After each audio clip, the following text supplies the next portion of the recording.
उत्तराखंड के इन खूबसूरत पहाड़ी रास्तों से होते हुए अभी हम जा रहे हैं आदि कैलाश की ओर। और हमारे पिछले भाग में हम आगरा से निकलकर भीमताल पहुंच चुके थे और हमने वहां पर नदी किनारे इस खूबसूरत जगह पर कैंपिंग भी किया था। लेकिन यहाँ पहुंचते पहुंचते काफी अंधेरा हो चुका था, तो कल आपको मैं ये कैंपिंग लोकेशन नहीं दिखा पाया था। तो चलिए दोस्तों, जानते हैं आज के वीडियो में कि हमारी ये खूबसूरत कैंपिंग लोकेशन कौन सी थी और फिर यहाँ से आगे का सफर जारी रखते हैं। तो आज के वीडियो में हम सबसे पहले अपनी कैंपसाइट लोकेशन से निकलकर इन घुमावदार पहाड़ी रास्तों का सफ़र तय करेंगे और डोल आश्रम होते हुए हम पहुंचेंगे जागेश्वर धाम, जहां पर शिव जी का एक प्राचीन मंदिर स्थित है। गुड मॉर्निंग दोस्तों, आज हमारी इस आदि कैलाश ट्रिप का 7वां दिन है और ये रही हमारी कैंप साइट, जहाँ पर कल रात को हम लोग पहुँच चुके थे, जैसे कि पिछले वीडियो में हमने आपको दिखाया था। और दरअसल ये क्रिकेट ग्राउंड है और यहाँ पर एक हेलीपैड भी बना हुआ है, तो बराबर बीच में यहाँ पर क्रिकेट की पिच है। उसी पर हमने हमारे टेंट्स पिच कर दिए थे ताकि जो सरफेस है वो काफ़ी फ्लैट मिल जाए। और मेरा सेटअप मेरी कार में ही है और ये भी सुबह का माहौल है, काफ़ी शांति है यहाँ पर। और ये रास्ता है जिससे होते हुए हम कल यहाँ पर आए थे, तो आप देख सकते हो कि बिल्कुल साइड तक पक्की सड़क बनी हुई है। और ये जो साइट है इसका जो नाम ऐसे कुछ है नहीं, लेकिन ये जो गांव है इसका नाम चौफी है, जो भीमताल और भोवाली के बीच में आता है। और ये जो कैंप साइट है ये फ्री है और कल रात को हमने यहाँ पर गांव वालों की परमिशन लेकर ही कैंपिंग की थी।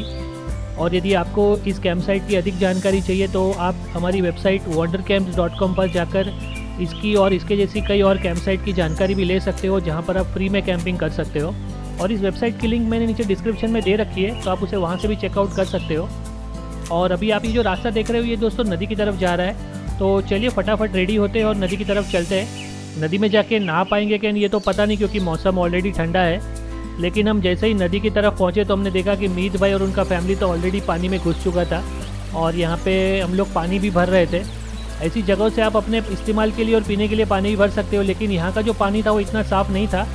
जब हमने पानी के अंदर देखा तो हमें पता चला कि इस पानी में बहुत सारा कचरा था, तो ये पीने लायक तो नहीं था, तो हमने सिर्फ इस्तेमाल करने के लिए पानी भर लिया था। और वैसे भी हो सके तो इन नदियों से पानी ना ही भरे तो अच्छा होता है, क्योंकि ये बहुत जगह से गुजर के आया होता है, तो इसमें कई सारी अशुद्धियाँ भी होती है। वैसे हिमाचल और उत्तराखंड जैसे पहाड़ी एरिया में कई जगहों पर रास्ते के किनारे पर कुछ पाइप्स देखने मिल जाएंगे जिसमें पीने का पानी बहता रहता है, तो हो सके तो वैसी जगह से ही अपना पीने का पानी भरें, क्योंकि वो जो पानी होता है वो शुद्ध होता है और गाँव वाले भी उसी पानी का इस्तेमाल करते हैं।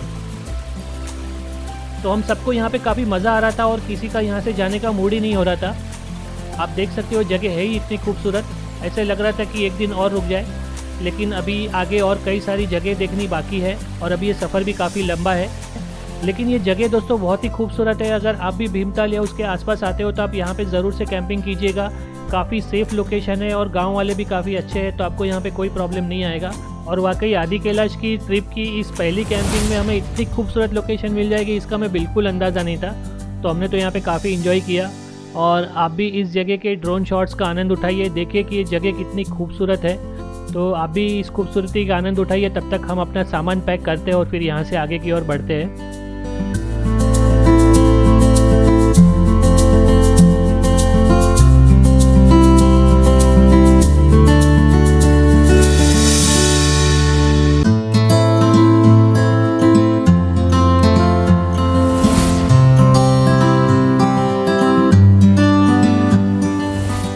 मुझे पक्का यकीन है आपको भी ये ड्रोन शॉट देखकर यहाँ पर कैंपिंग करने की इच्छा हो गई होगी, तो फिर देर किस बात की, जब भी अगला मौका मिले निकल पड़िए और यहाँ पर आकर कैंपिंग कीजिए। और अभी हमारा पैकअप भी हो चुका है और आप देख सकते हो हमने पूरी कैंप साइट भी क्लीन कर दी है। और आप चाहे कहीं भी कैंपिंग कर रहे हो, इस बात का आप ज़रूर से ध्यान रखिएगा कि जब भी आप वहाँ से निकले तो अपना कचरा अपने साथ में लेके जाए, ताकि आने वाले दूसरे व्यक्ति को कोई भी असुविधा ना हो। तो चलिए दोस्तों, भगवान का नाम लेते हैं और हमारी शिवजी की धाम की यात्रा यहाँ से आगे जारी रखते हैं। मात की जय। नमः पार्वती पते हर हर महादेव। तो अभी भीमताल से हम निकल चुके हैं पिथौरागढ़ के लिए।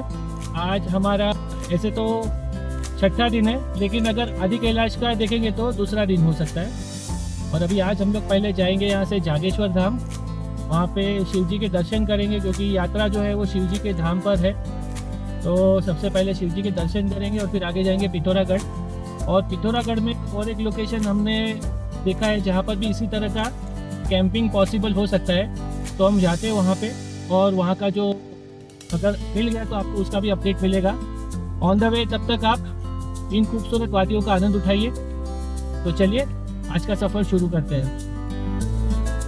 तो चलिए सबसे पहले मेन रोड पर चलते हैं, क्योंकि अभी तो हम गांव में हैं और आप देख सकते हो जो रास्ता है ये बिल्कुल पक्का बना हुआ है। और सामने की तरफ आपको जो दिखाई दे रही है वो यहाँ की मुख्य सड़क है। और यहाँ से अगर आप लेफ़्ट लोगे तो आप भीमताल की तरफ जाओगे, और अगर आप राइट लोगे तो ये रास्ता पिथौरागढ़ की तरफ आपको लेकर जाएगा। तो अभी हम पिथौरागढ़ जा रहे हैं तो हमने भी राइट ले लिया है। और वहीं पे सामने की तरफ आपको ये बोर्ड दिखाई देगा जिस पर इस गांव का नाम लिखा हुआ है चौफी, जहाँ पर अभी हमने कैंपिंग किया था। तो इस नाम को आप नोट करके रख सकते हो अगर आप भीमताल या उसके आसपास आ रहे हो तो चलिए अभी यहाँ से आगे बढ़ते हैं। और अभी कुछ ही देर में एक ब्रिज आएगा जो कि उसी नदी पर बना हुआ है जहाँ पर हम सुबह नहाने के लिए गए थे। और आप देख सकते हो ये बहुत ही खूबसूरत ब्रिज है। तो चलिए इसे पार करते हैं और अपने इस सफ़र को आगे जारी रखते हैं। और इन पहाड़ों में गाड़ी चलाना भी एक अलग ही अनुभव है, लेकिन इन घुमावदार रास्तों पे हमें चौकन्ना भी रहना होता है, क्योंकि सड़क जो होती है वो सिंगल रोड होती है। तो सामने से आने वाली गाड़ियों का भी हमें ध्यान रखना होता है, और कई जगहों पे ब्लाइंड स्पॉट्स होते हैं तो उनसे भी हमें बच के रहना होता है। और वही जब हम आगे जा रहे तो मेरी नज़र यहाँ पर रखे हुए एक डस्टबिन पर पड़ी। तो कैंप साइट से जो हमने कचरा उठाया तो हमने यहीं पे डिस्पोज कर दिया। और वहाँ से कचरा फेंक के जैसे ही हम आगे बढ़े तो रास्ते में और भी कई सारे खूबसूरत छोटे छोटे गांव आ रहे थे, और वाकई में इन रास्तों से गुजरने का एक अलग ही मज़ा था। और वहीं कुछ आगे बढ़ने पर हमने एक जगह पर ब्रेक लिया था, क्योंकि वहाँ पर ये भाई साहब यहाँ के लोकल फ्रूट्स बेच रहे थे।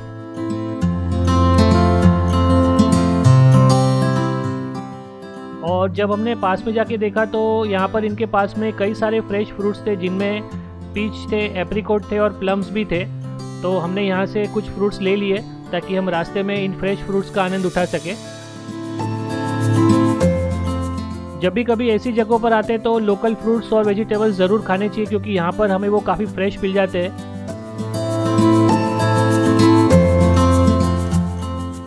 फ्रूट्स लेकर हम जैसे ही वहाँ से आगे बढ़े तो हमारा ध्यान आकर्षित किया हमारे लेफ़्ट साइड पर बने हुए एक बड़े से स्ट्रक्चर ने। तो हमने वहीं पर अपनी गाड़ी साइड में खड़ी कर दी, और जब हमने वहाँ पर गूगल मैप पे चेक किया तो पता चला कि ये अल्मोड़ा ज़िले में स्थित यहाँ का प्रसिद्ध डोल आश्रम है।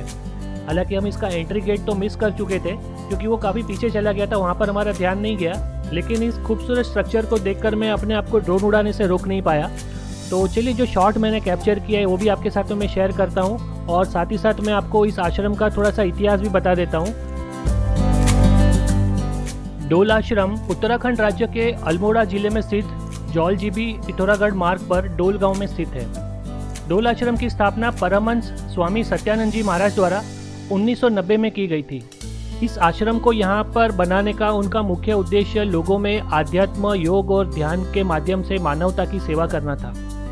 आज भी आश्रम में शिक्षा, साधना और समाज सेवा से कई कार्य किए जाते हैं। आश्रम के बीचों बीच में श्री कल्याणिका हिमालयन देवस्थान मंदिर भी स्थित है, जो कि सफ़ेद संगमरमर से बनाया गया है, जो कि अभी आप इस ड्रोन शॉट में देख सकते हो, जो कि दूर से देखने में भी काफ़ी आकर्षक लगता है। और इसी मंदिर के मध्य में विश्व का सबसे बड़ा श्रीयंत्र, जिसे महामेरु श्रीयंत्र कहा जाता है, उसकी स्थापना की गई है, जिससे यहाँ पर आने वाले साधकों को एक अलग ही ऊर्जा का अनुभव होता है। उसके अलावा यहाँ पर प्रवेश द्वार पर ही शिवजी की एक बहुत बड़ी विशाल प्रतिमा के भी दर्शन आपको होते हैं। यहाँ का वातावरण साधना एवं ध्यान के लिए काफ़ी उपयुक्त माना जाता है। उसी को ध्यान में रखते हुए जंगल के बीचों बीच इस आश्रम का निर्माण किया गया। इस आश्रम परिसर में गौशाला, पुस्तकालय, साधना स्थल एवं ध्यान कक्ष भी उपलब्ध है। और साथ ही साथ आश्रम में आने वाले श्रद्धालुओं और पर्यटकों के लिए रहने और भोजन की सुविधा भी उपलब्ध है। तो आप भी कभी अल्मोड़ा आओ तो इस आश्रम की मुलाकात लेना मत भूलिएगा। डोल आश्रम व्यू पॉइंट से आगे बढ़ने पर एक जगह आती है जिसका नाम छड़ोजा है, और वहीं से हमें राइट टर्न लेना होता है जागेश्वर धाम और पिथौरागढ़ के लिए। तो हम भी अभी उसी रास्ते पर आगे बढ़े जा रहे हैं। और आज का मौसम भी काफ़ी सुहाना था, और उस वजह से गाड़ी चलाने में भी काफ़ी मज़ा आ रहा था। तो आप भी हमारे साथ में इन खूबसूरत वादियों का आनंद उठाइए। और वही जब हम इन खूबसूरत नज़ारों का आनंद उठाते हुए अपने रास्ते पर आगे बढ़े जा रहे थे तो हमने देखा कि मीत भाई ने अपनी गाड़ी साइड में लगा दी थी और वो यहाँ पर आकर बैठ गए थे। तो उनको देखकर हमने भी अपनी गाड़ी आगे साइड में लगा दी। और ये देखिए दोस्तों, बहुत ही खूबसूरत लोकेशन है ये, और यहाँ से जो नज़ारे हैं वाह, मानना पड़ेगा दोस्तों। अगर आपको भी इन नज़ारों का आनंद उठाना है तो आपको उसके लिए अपने घर से निकल कर यहाँ तक तो आना ही पड़ेगा। हमारी तो यहीं पर कैंपिंग करने की इच्छा हो गई थी। वाकई में पहाड़ों में हम जहाँ से गुजरते हैं ना, हमें लगता है कि ये यहीं पे रुक जाए, मतलब वहाँ से आगे जाने का मन ही नहीं हो रहा था। लेकिन अभी आगे का सफ़र भी काफ़ी लंबा है, ऐसे हर जगह पे रुक जाएंगे तो पूरा महीना यहीं पे निकल जाएगा। तो खैर कोई बात नहीं, थोड़ी देर कुदरत का आनंद उठाते हैं और फिर यहाँ से अपना सफ़र आगे जारी रखते हैं। और अभी यहाँ से हम पहले जा रहे हैं जागेश्वर धाम, और अभी कुछ ही देर में हम जागेश्वर धाम भी पहुँचने वाले हैं। और यहाँ से उसकी दूरी करीबन 3 किलोमीटर बताई जा रही है। और वहीं हम बातों बातों में ये एक टर्न लेना था जो भूल गए, लेकिन गूगल मैप पर देखा तो आगे और एक टर्न था, तो फिर वहीं से हम टर्न ले लेंगे। और वहीं तब हमारी सामने नज़र पड़ी इस बोर्ड पर जहाँ पर बता रहा है अल्मोड़ा 33 किलोमीटर और जागेश्वर 3 किलोमीटर। तो चलिए अभी यहाँ से टर्न ले लेते हैं। और जब हम यहाँ पे टर्न ले रहे थे तो हमने देखा यहाँ पर कई सारे होम स्टे और भोजनालय भी है। हालांकि दोपहर का समय हो गया और सबको भूख भी लगी है, लेकिन सबसे पहले चलते हैं मंदिर में दर्शन करते और फिर वापसी में यहाँ पर खाना खा के फिर आगे बढ़ेंगे। और ये देखिए, ये रास्ता यहाँ पे कनेक्ट होता है जो हम मिस कर गए थे। और अभी ये रास्ता हमें नीचे की तरफ लेके जा रहा है, जो कि जाता है जागेश्वर धाम मंदिर की ओर। और ये जो जागेश्वर धाम मंदिर है ये काफ़ी प्राचीन मंदिर है और ये एक ज्योतिर्लिंग भी है। और जब हम नीचे उतर रहे थे तो हमने देखा रोड के दोनों साइड पे बहुत सारी गाड़ियाँ खड़ी हुई थी, और वहीं पे हमारे लेफ़्ट साइड में नीचे एक बहुत बड़ा पार्किंग एरिया था। हालांकि मंदिर तो अभी यहाँ से 3 किलोमीटर दूर है, तो ये इतनी सारी गाड़ियाँ यहाँ पर क्यों खड़ी थी ये समझ में नहीं आया। तो चलिए नीचे जाके पता करते हैं कि यहाँ पर आखिर चल क्या रहा है। और जैसे ही हम वहाँ से नीचे पहुँचे तो हमने देखा यहाँ पर थोड़ा सा ट्रैफिक जाम भी हो गया था। तो फिर पूछने पर पता चला कि गाड़ियों को सिर्फ यहीं तक अलाउड किया जा रहा है, आगे जाने के लिए आपको प्राइवेट टैक्सी करके जाना पड़ेगा।